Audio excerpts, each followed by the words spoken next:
Thank you. Everyone can see my screen, right? Okay. So my name is Nali, but I go by Lina. I'm the Dean of Graduate Programs at Baker College. Welcome to the first webinar of a series of engagement webinars for this semester. Let me give you a little bit background information. So some of you may remember that in the end of last semester, we sent out a short survey asking you, here are some topics that we can provide some webinars to you and what would you like to see? So mental health beating burnout was the #1 chosen topic by the survey respondents. And we got 173 survey responses, and I believe some of you did that survey, so thank you so much. So after this one, we will continue to provide other webinars that you guys are interested in, but today let's focus on beating burnout. Okay, let me go to the next slide. As I said, I'm Lina. I will serve as one of the 2 moderators this evening, and Dr. Roder will serve as another moderator. Dr. Roder, can you introduce yourself? Yes, absolutely. Hi, everyone. It's great to meet you. I'm Dr. Ashley Roeder, and I'm the Associate Dean of the College of Business with Baker. Thank you. We have 2 panelists, and they are both experts in this field. I will ask Dr. Roseberry to introduce herself first. Hi, everyone. I'm so glad that everyone is here on this Friday evening. I'm looking forward to this. So my name is Dr. Catherine Roseberry. I love to go by Dr. Cat, and I am a professor with the mental health program here at Baker College. Thank you, Dr. Cat. We should also have Dr. Erin Howard, and she is the medical director for the Vet Tech program at the Jackson campus at Baker College. She is very passionate about this topic because she works a lot with her students to deal with this issue. As some of you may know, that vet tech is an industry where those people experience a lot of stress and burnout. Unfortunately, she has a family emergency today, so Dr. Cat will represent both herself and Dr. Howard on the panel this evening. So before I ask the panel questions, let's do a little poll, and you will see a window open on your screen. If you can tell us how burned out you are feeling right now, that will be great.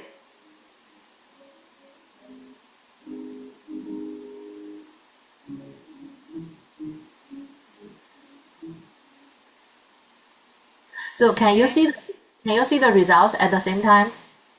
Yes, I'll go ahead and launch the results now.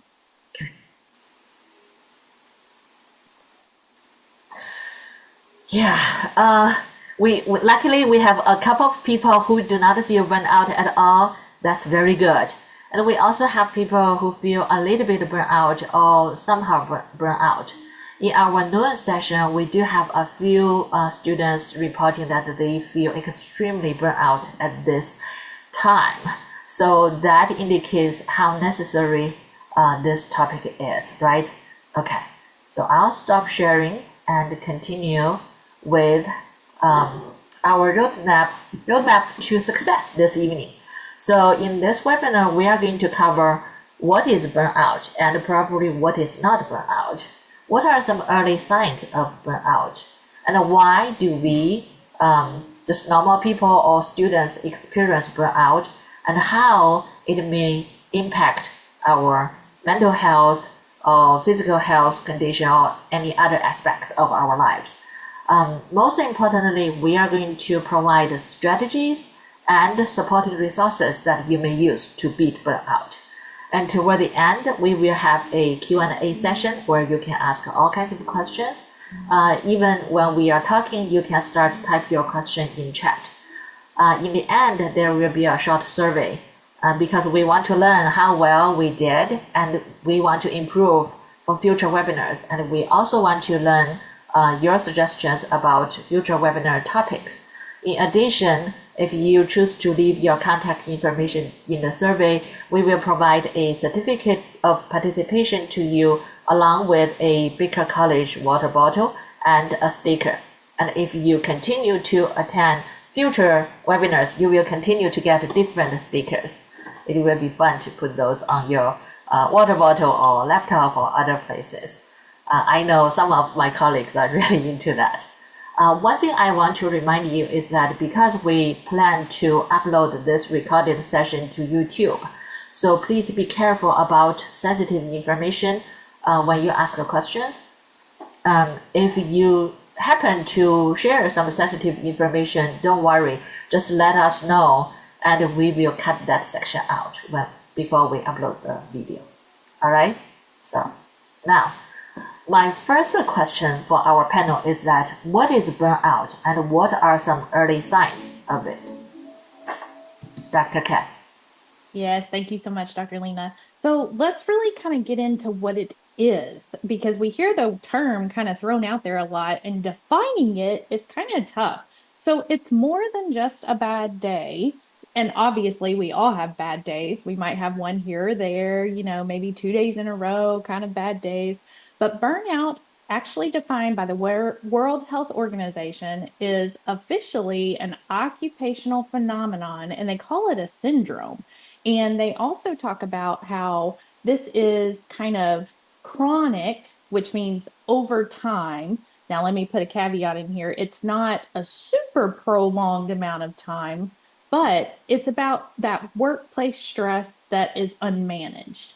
And so we're talking time frame. This varies based on the individual, and there's kind of a lot of factors that go into it. But if you're kind of feeling these symptoms and these things that we're about to talk about in depth, 2 to 3 weeks, we're kind of looking at, ooh, yeah, something's off. And then if we go a little bit further than that and we're looking at 3, 4, 5 weeks, then we're kind of bridging that gap between burnout and depression or anxiety. So we might need a little bit more intervention at that point. So with that, burnout actually has 3 different components to it. So the first one is exhaustion. And I'm not just talking about one day where you feel like you just can't get out of bed.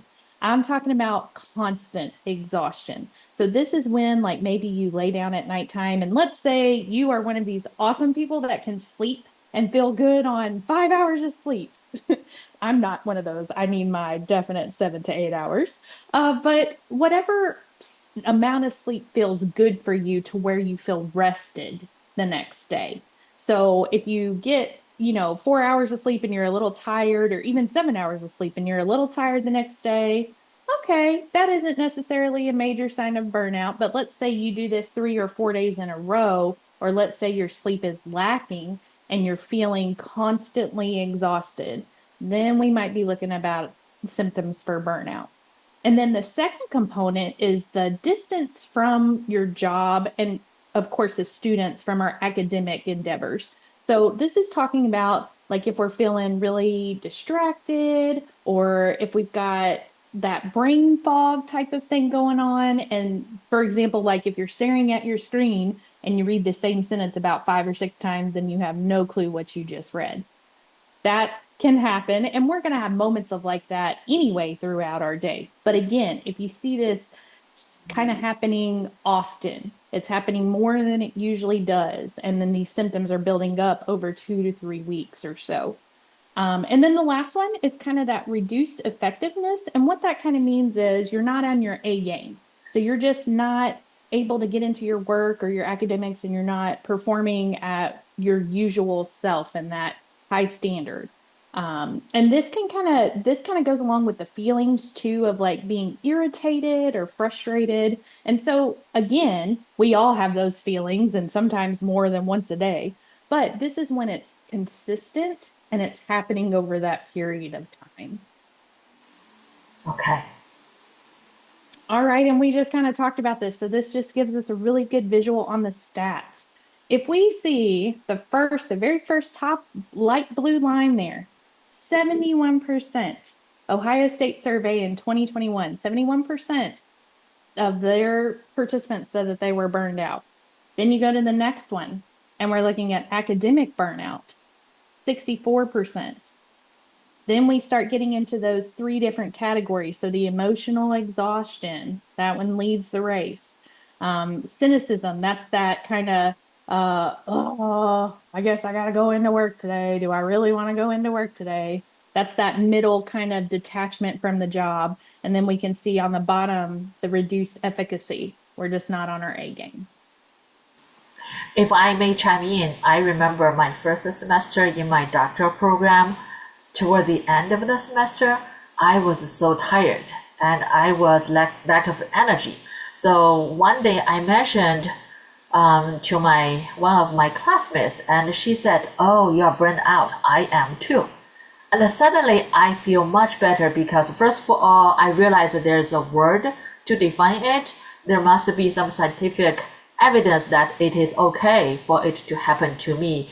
And thirdly, my peer is experiencing the same thing, so I'm not alone. That helps me a lot. So I really appreciate Dr. Kat, you share the statistics here to see how common burnout is. Thank you. Of course, yes, and I'm really glad you iterated that point for sure. So now we're going to talk about what it's not. And a lot of the times people get stress and depression and anxiety kind of overlapping and or confused with what burnout is. So there's some key differences. First things first, in burnout, we're looking at the scope of it. So this is kind of only related to that occupational job kind of context. Or if you're a student, kind of that academic, this is what I'm doing every day as my job type of thing. Depression is kind of impacting all of the areas of your life. And what that means is like your family, your living situation, you just really can't seem to get all of the things about life in one area. You can't, multiple things are going all the time. So, two, something a little bit that I want to say right here is we want to make sure to remember that burnout can still have impacts on like the other areas. So, what you might be stressed out or burned out at work and your financial goals are struggling a little bit. So it doesn't mean that burnout is necessarily confined only to the job, but depression is kind of that bigger picture where it's affecting all aspects of your life. So then when we're moving into the cause, again, burnout is more stress from that job, from the occupation, and depression is really based on a lot of complex factors. This can include like our genetics. It includes our environmental factors. The chemistry in our brains can affect this. So it's a little bit more complex and a little bit deeper than burnout. And then, of course, the management aspect of it. So with burnout, it is reversible. There are things that we can do to help prevent and manage when we get to this point, because as Dr. Lena said, it's very common. It's likely that all of us will experience this and probably more than one time too. So managing burnout, we can use our coping strategies, we can set strong boundaries, and we'll talk a little bit more about what we can use and how to do that a little bit later. But with depression, then we're kind of looking at the need for therapeutic services, possibly medication. And this is truly when like our coping skills, our normal go-to skills are not working. So if we're trying our coping skills, and even if we're trying a lot of them, and they just don't seem to help any of these symptoms that we're having, that's when we're probably looking at a depression crossover.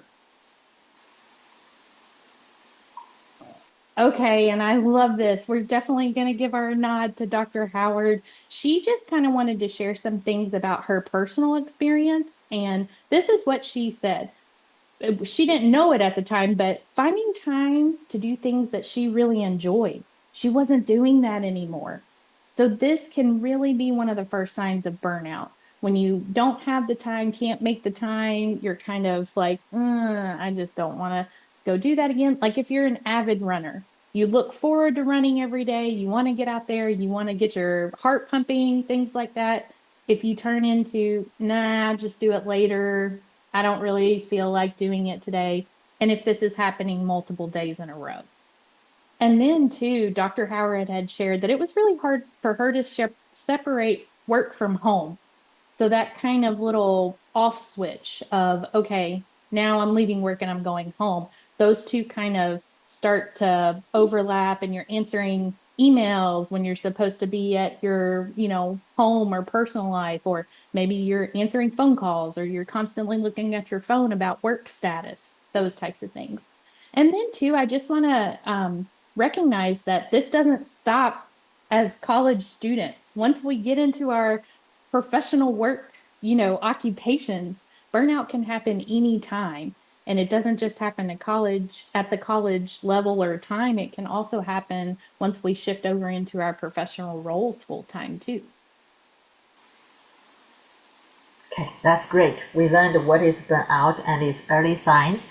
Now let's talk about what contribute to the burnout stage and how it may impact us. So before Dr. Kat explain it from a academic perspective, let's do a little activity. Actually, if you could copy the link to chat, everyone, you are welcome to use the link or scan the QR code to type a few words to indicate the burnout reasons for you or for your friends or for your own experience in a time period. Okay.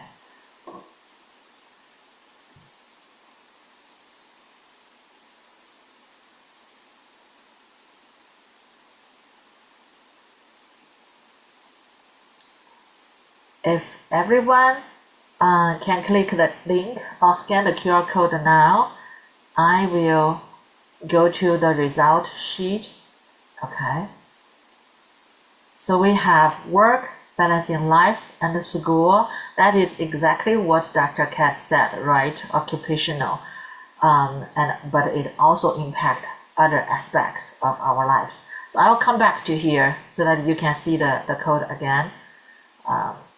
Or go to chat, click on the link, and type the contributors of burnout.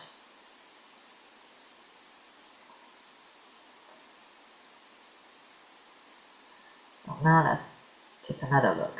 Okay.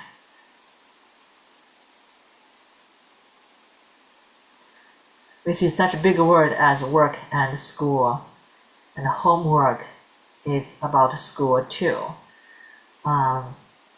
Workload. And we see similar words here: anxiety and stress, overwhelmed, and time frame certainly plays a role in the burnout contributors, right? Okay, so feel free to type more while we come back to our panel. And now can you teach us why do we experience burnout? Yes, of course. And y'all did a great job identifying most of these.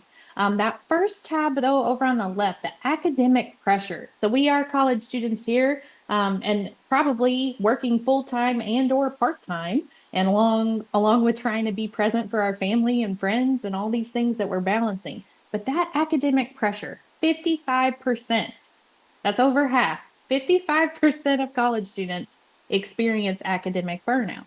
And then over to the right, next to it, that work school family balance that I was talking about, 67% of students are working for pay with working 20 hours or more per week. So not only are you contributing your mental game to your academic studies, but you're also having to do work, job. And then when we shift down over into that limited support, support, what that's talking about is 37% have used mental health services in the past year. And the reason that I wanted to point that out is the discrepancy in those numbers. So 38% of us are asking for help, but we still have 55% of individuals experiencing that burnout. So there is a gap. And we'll talk about this more too, but asking for help is definitely a strength. We all need it. We've already established we're all probably going to go through burnout, and we're all going to probably experience it more than once in our lifetimes. So asking for help and support is definitely a strength. But continuing on, something else that can contribute is financial stress. We're looking at, how, where's all my money needing to go? We're trying to make sure that we have a job to make sure we have enough money for things. Of course, uncertainty about future careers. This is a really heavy question. when we think about what we want to do for the rest of our life or in our lifetime for our profession, that's a really big question, and it's not easy to kind of weigh out those options sometimes. So if you sit and you ponder on those thoughts a lot, that's a big weighted question. And then self-care plans. A lot of the times we hear self-care, self-care, self-care, but we don't know how to best find our own plan that works for us because they are so individualized. So it's really hard to say, okay, yeah, I have a self-care plan, or wait, do I? Wait, this doesn't work. So is that self-care? So these can be tricky. And then when you look over again to the right, we have social comparison and social media. We're always looking on our phones going, I wonder what so and so's doing today. Or, oh, I see she just got a new car. Or whatever the situation is. We're constantly looking at that, especially since it's accessible. And then last but not least, perfectionism and high expectations. If you are a type A personality like me, true to heart, I am a type A personality. This is really demanding. And somebody had mentioned time frame. If I'm a student and I've got a paper due and I'm already exhausted from all these things, and then I've got a deadline at Friday by midnight and it's 11:58, yeah, I'm feeling it. And if I'm constantly in that rush and in that, I've got to do this because if I don't do this, this means something bad about me. Or if I don't do this, then I'm not giving it my all, or I'm going to get a bad grade. That can be really intense. And so, all of these reasons, and by no means are these the only reasons, but all of these definitely contribute to burnout. That's very true. And so Dr. Howard actually phrased this perfectly. So when all these factors come into one, they all crash, it creates the perfect storm. And if we don't have the tools in place to recognize it, then it can really take us over before we even realize it. So we want to make sure that hopefully today we're going to give you some practical tools that you can use daily to help with burnout. Okay, so talking about how it impacts us, we're delving in a little bit deeper than what we talked about earlier with that exhaustion and the distancing and then the effectiveness. So it really impacts us as a whole.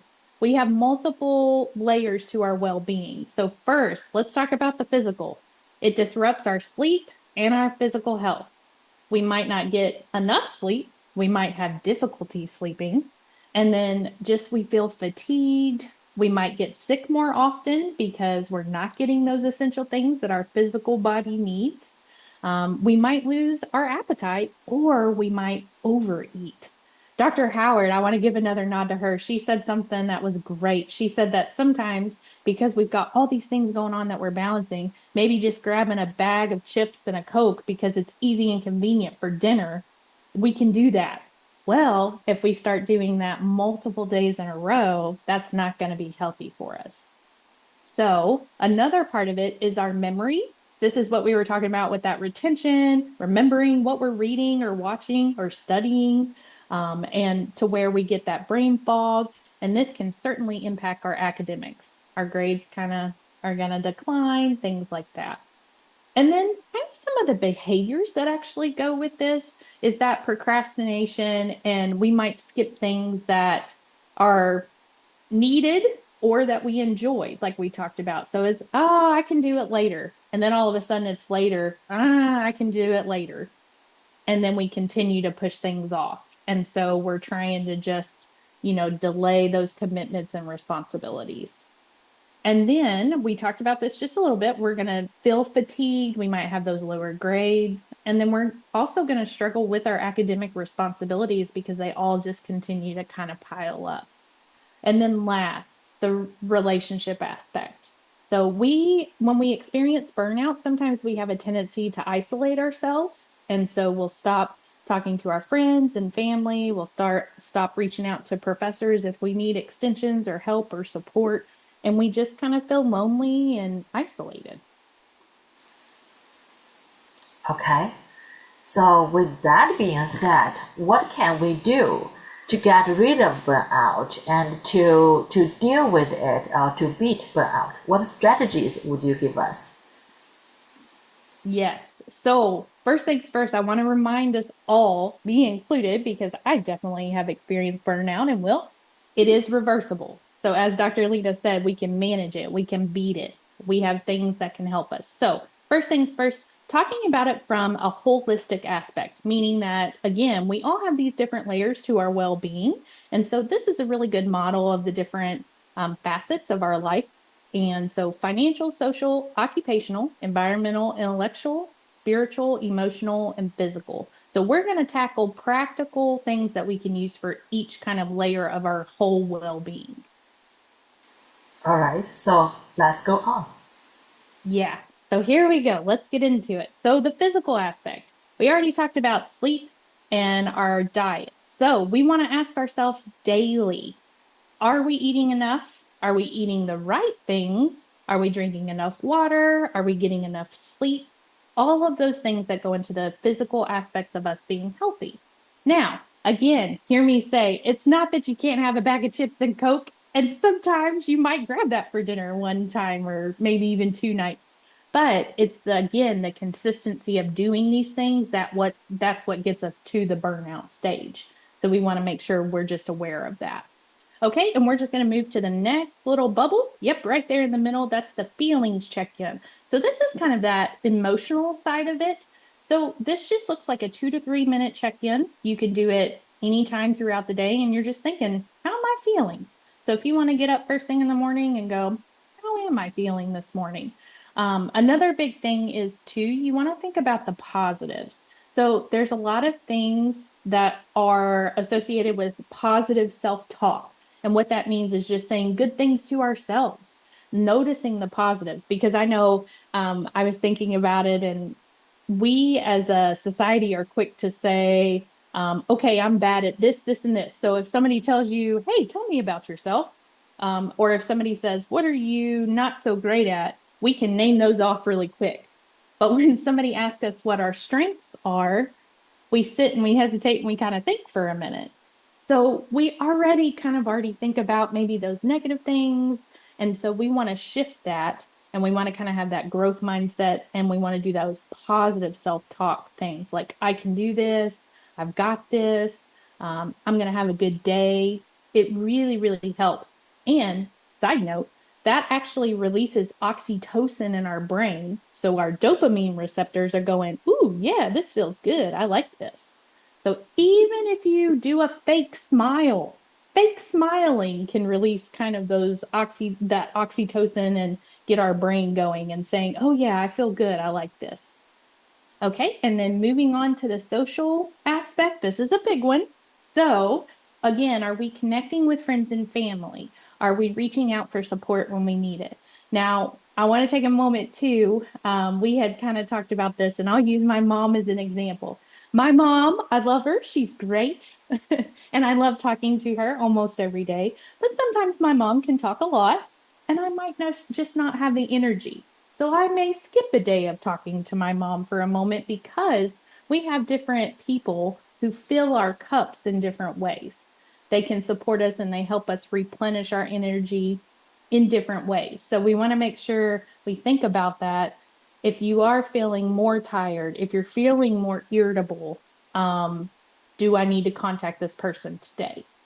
And then, too, with that being said, we have to have digital boundaries. Have to.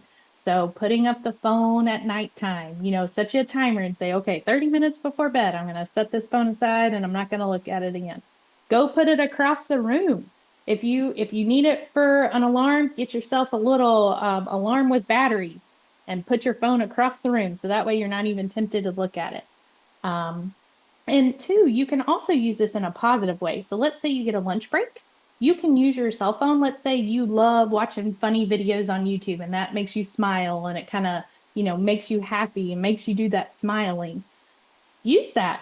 Take 15 minutes at lunch and say, okay, I'm going to do this for 15 minutes. But again, make sure we're doing it both ways and we're setting firm boundaries. And then two, now moving into the financial part. Yeah, so this one's tough, but this one's important. So this is talking about only a tiny choice to align with whatever goals you have. So you might want to put more money in your savings account. or you might be saving money to go get yourself a really cute outfit. So, what you might think about is, I get coffee from the local coffee shop 7 days a week. Maybe this week, yeah, I'm only going to do 5 days of coffee from there, and I'm going to make coffee 2 times at home this week. So, doing a little intentional something to help align with your financial goals. And then moving into the spiritual aspect. So, aligning with your core values. And what that means is maybe thinking about something in your day that really helps you appreciate whatever is important in your life. You can write it down, you can tell somebody, you can, you know, text it. You get both the social and the spiritual going at the same time. So just, something that aligns with your core values as a human being and an individual, something that gives meaning to your life. And then shifting over to work. We know that work. We've been talking about it. It's kind of that root cause of the burnout. This is really where we're trying to focus. So, what can you do to help with that? You start doing prioritizing your tasks first thing. So, maybe looking at what your work day might look like. And for me, I like to do it at nighttime just because in the morning I kind of have my morning routine. So, I'll look at my next day at night and then I put it away. So prioritizing your task of really what needs to be done. And then two, I love this one. I have some colleagues who have some really good ones. Having like a work shut off routine. And so what I mean by that is like, for example, maybe I clear my email box every night and I know I'm done with work. So some little something that signals, okay, I'm done with work. Now I'm moving into my personal life. Something like that, having a work in routine and then shifting over to the intellectual aspect. So just thinking about what did you learn new today? And you can get this information from a lot of different sources. You could read a book, you could read a journal article, you could watch a little podcast about something that you're interested in. This is just really to spark that curiosity in your brain about learning something new.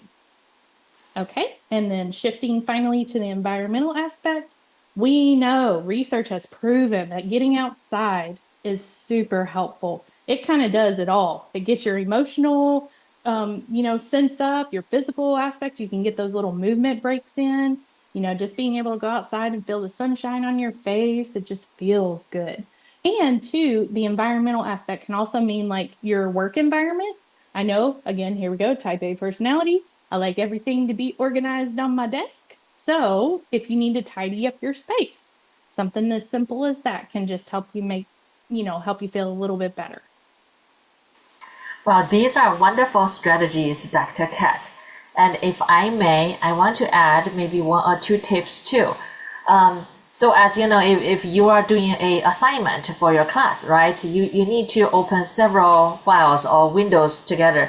You need to have your class in Canvas open. You probably will download or print out the assignment instructions. You may have a Word document or Google Doc open for your draft writing. And at the same time, you may have your APA guideline window open, and you might even have a sample document open, or your resources open. And it's the same thing if you are working on a project at work, right? To me, sometimes it is a heavy cognitive burden to have all these things ready before I do a real project. And I learned something from Dr. Roder earlier. So I would actually list the things that I need to do in a Google Doc. And I will also put the links of all the resources I have accumulated under each project that I will use. And then when I need to do a project, I can easily open all the things I need quickly within a minute. Then I can start. So that is one tip I got from Dr. Roder. Thank you. And another tip is that by doing the list, every morning I will pick an easy one to start with, just to get me into the mood of effective working. And then once I'm in the mood, I can move relatively quickly. So those are my 2 cents. Yes. Thank you, Lena. Yeah, absolutely. Because sometimes if you have a big project, the last thing you want to do is have to go searching for the things you need just to get started. It can make you overwhelmed really quickly. Um, And just adding to it as well, I know sometimes we see how we prioritize things during a day. We have so many things, we get into work or we're starting school, and there's, competing priorities. You're getting a lot of emails. So, just a small tip that I do as well is if I can get something done in under 5 minutes, it goes to the top of the list. If I can, those quick tasks that I can check off and then I can get those done and then I can move my attention into something, that takes some time. But if something comes in unexpectedly, an email, something, and I know that it wasn't on my list for the day, but it will take me 5 minutes or less, it kind of goes up in terms of priorities. So I don't know if that's helpful, but it's definitely something that's helped me prioritize when there's a lot of things and unexpected things coming in during the day. Yes. Another thing is that I used to keep my computer on all the time for many days just because I don't want to lose the windows that I have opened. And but by listing them in a Google Doc with all the links available for each project, now I am able to turn off my computer every evening so that I don't need to think about it or even listen to the whir sound during my sleep. And that helps me, to be honest. Okay. I love that. And just a tidbit too. I love that we're talking lists because again, type A, you all are talking my language. Add in your intentional self-care into that list. So if you see, oh, I need to walk for 5 minutes, or I need to take a drink of water, or whatever that may be, I need to have a snack. That's also a good reminder, and it's visually a great reminder. And it feels so good after you finish that, right? You can cross it off. Okay. Okay. Yay. So I'm really excited about this. So something that we can do anywhere is boxed breathing. So you can do this when you are driving down the road. Don't close your eyes though. But you can do this in the car. You can do this at work. You can do this at home. You can do this with your family. Little kids love doing stuff like this. What this does is it slows down your heart rate.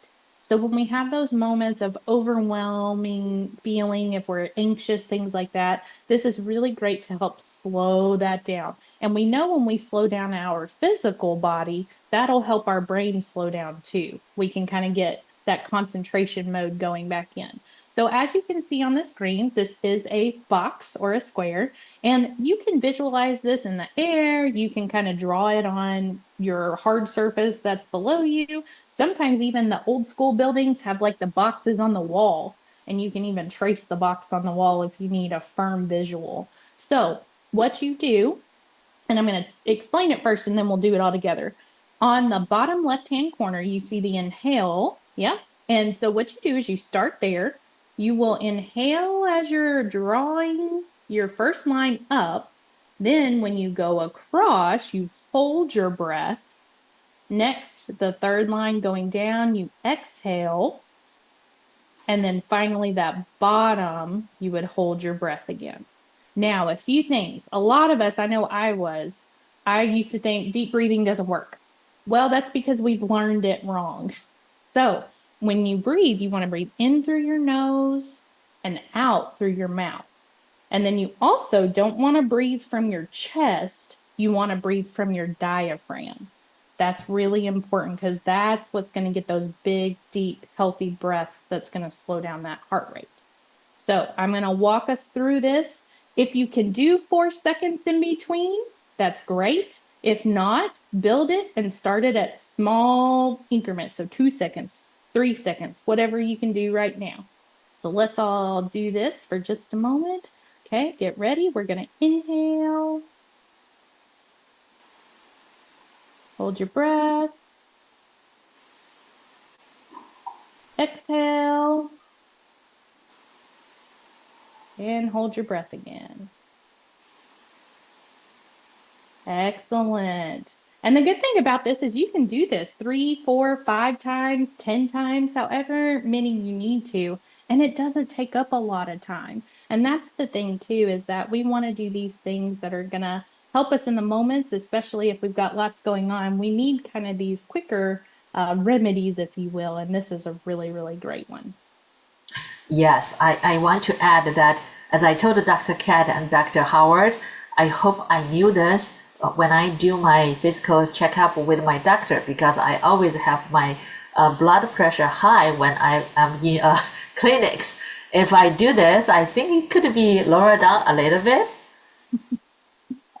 Yes, and I think Michaela had an excellent addition as well. She said, Dr. Ket, the five finger breathing, typically regulation. You trace your hand, the line up of the finger, and then inhale and the line down as another option. So thank you. Oh, that's wonderful. Okay. All right, so moving into, I want to stick with these mental strategies for resilience. Giving another nod to Dr. Howard here. Her pictures are wonderful additions to this, and they just make you smile looking at them. But sticking with the mental side of it too for just a moment, this is really hard. We really have to train our brains to do this. So, self-compassion. We have to love ourselves first. And this can be difficult and challenging, but we really cannot physically and mentally do everything. So we have to kind of slow down and we have to love ourselves for who we are. And again, we all experience this. This is something that we all go through. It's common. So we all have to love ourselves. And then letting go of perfection. We are human. We're not going to get things right all the time. I always love talking about the bike, riding a bike, and this kind of goes with the next one. We got to get failure out of our vocabulary. Failure, weakness, these are areas for growth. We're learning from our mistakes. So going back to riding a bike, when we were little kids, if we learned how to ride a bike, we weren't born knowing how to do that. We had to practice and we had to try and we had to learn from what we did the last time that didn't work. So it's the same thing. We have to recognize that we are going to make mistakes and we are going to have to learn from them. And everybody has to do that. And then finally, saying no, going back to those boundaries. This is probably the hardest thing you're going to be asked to do. I love how Dr. Howard said that because this is true. Um, it's hard saying no to our friends and family. It's hard saying no to colleagues. It's hard saying no to, wonderful opportunities that we may not know if we're going to get them ever again. But we cannot be fully present for all of those things if we are not setting boundaries and holding firm to them. That is so true. So now, moving our gear a little bit, what resources do we have for you? So, Dr. Roder, if you can come in. Yes, absolutely. So, as a Baker College, you do have some great resources available to you. We have the links here in the QR code, but we will also share this after the presentation, so you will have those available. But in your My Baker portal, under Student and Personal Care Resources, you will find this. You do have You Will. So, as a full time or a part time graduate or undergraduate student, you have free, unlimited access to a licensed mental health therapist 24/7, 365, and completely on demand. It's crisis counseling or life coach counseling as well. Um, so will provide teletherapy. You can get an immediate appointment with a licensed counselor based on the need, based on the immediacy, what you're dealing with. It can be video, phone, chat, message, whatever you prefer. So you do have that direct crisis connection, again, 24/7, 365, or that wellness on demand as well, which includes things like yoga, meditation, mindfulness, and it is all private, secure, and completely confidential as well. So just walking you through a little bit with You Will, and again, this is on your My Baker, but we will also provide these links to you as well.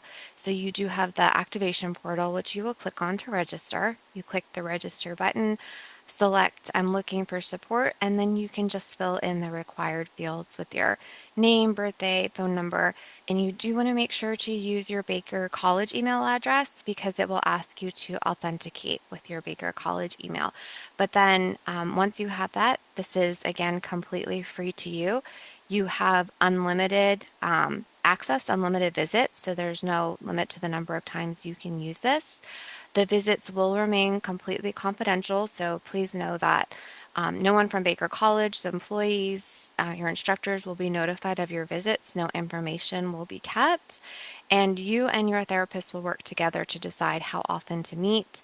It may be once a week, it may be once a month, whatever you and your therapist feel is best based on your individualized support. So again, this is completely personalized and available to you as a Baker College student.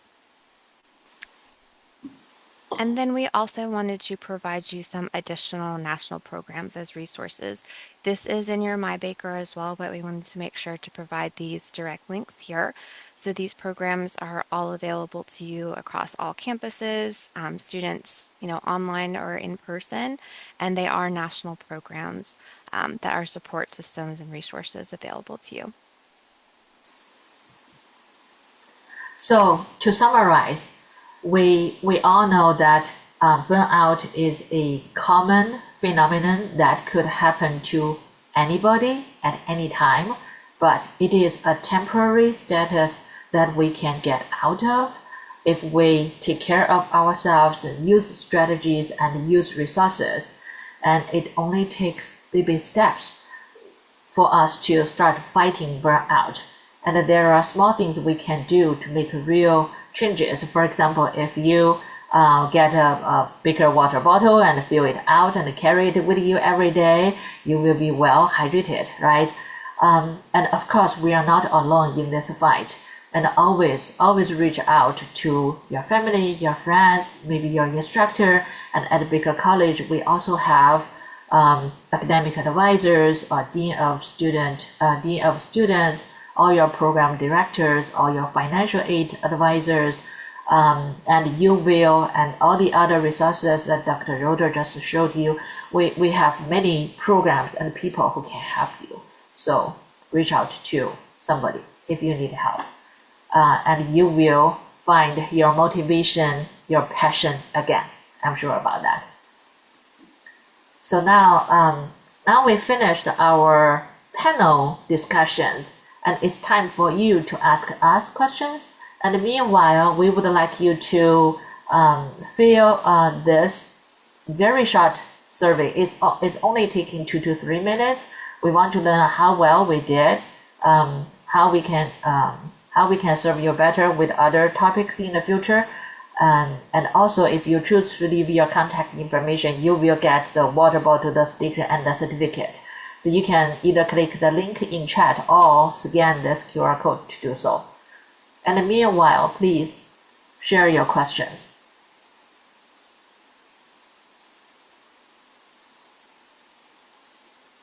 Just put that survey link in chat, and then we will follow up and send out the presentation after the conclusion of the webinar as well, so that you have the link to the survey there too. Thank you.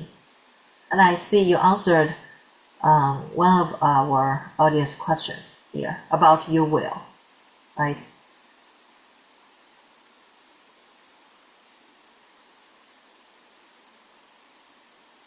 So we have from Achille, I think about seasonal sadness or whatever you want to call it. And I just wanted to say that if this is something you notice in yourself and your habits, that burnout and other discouragement can be more likely during those times, definitely. So be prepared to give yourself some extra love in those times. That's a great observation. I appreciate that too, because that means that we might need to bump up our self-care strategies. And if we notice that ones are not working, we want to have a big toolbox of self-care strategies that we can interchange when we find that those aren't working. So that's excellent. Thank you for sharing that. Yeah, absolutely. Because we all know it's a really great point to bring out too that, burnout can definitely hit us more at different times of year, obviously the holidays, but I have 3 kiddos. So the start of the school year is always the time. It's the start of our, school year as well. So I'm starting terms, my kids are starting school, and every sports are starting, and everything is going on at the same time. So there's definitely different times of year where things can, you really need to up those self-care routines and really do those checks on yourself and make sure you're doing everything that you need to do to support yourself.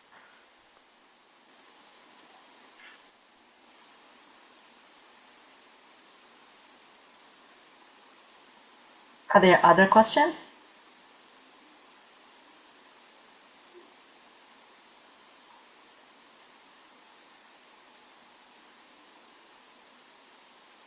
And again, we'll follow up with the email when I email out the presentation after this, and we'll have our contact information. So if there are any questions or additional information that you want or you think of after the presentation, you can follow up with myself, Dr. Kat, or Dr. Lee as well. Okay, if no more questions come in, we can give a little bit time back to you and enjoy this Friday evening. Yes, thank you, everyone. Have a good rest of your night and have a good weekend. Thank you, everyone. Thank you. Have a great night. Thank you. Thank you.